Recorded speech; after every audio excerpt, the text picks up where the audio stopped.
Donald Trump will need help from Congress to make any meaningful changes, so let's get a look at the balance of power on Capitol Hill. Republicans are taking back control of the Senate. They now have 52 members after flipping seats in West Virginia, Ohio, and Montana.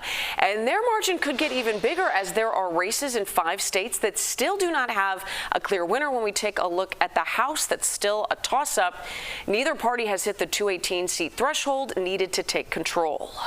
Trump's commanding results can be traced to a few key demographics. CBS News Chicago political reporter Chris Ty is live in our interactive election center to walk us through what we're learning now one day later. Chris. You know, Jim and Marie, in the last 30 seconds, you showed 3 graphics: the race for the White House, the House of Representatives, and the Senate.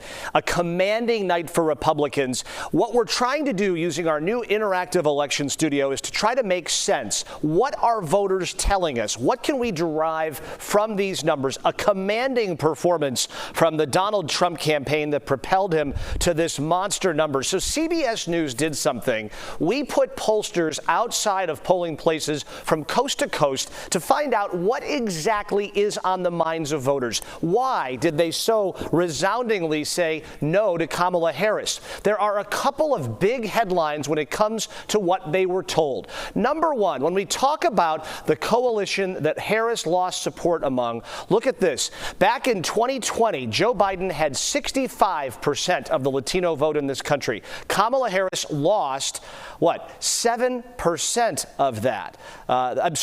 12% of that. Consider this, among young voters, she lost 5% of what Biden had. And among women, the female candidate, Kamala Harris, lost 3 percentage points to what Joe Biden was able to amass just 4 years ago. Let's go deeper into these Latino numbers, because what pollsters were told is really, really interesting. Kamala Harris won among Latino voters, but consider this, among Latino men, she lost by 10 percentage points. Joe Biden won Latino men 4 years ago.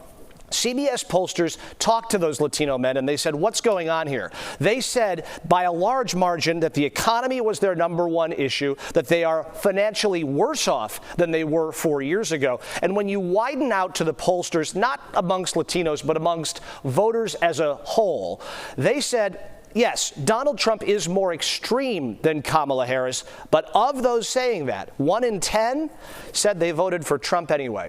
So, Jim and Marie, we are continuing to work our way through these numbers to try and use our new technology to tell the story. Why are voters saying what they're saying? How will the two parties learn from this and move on? We'll continue to dive through it and have more for you coming up on our News at 5. We appreciate you breaking all that down, Chris. Thanks so much.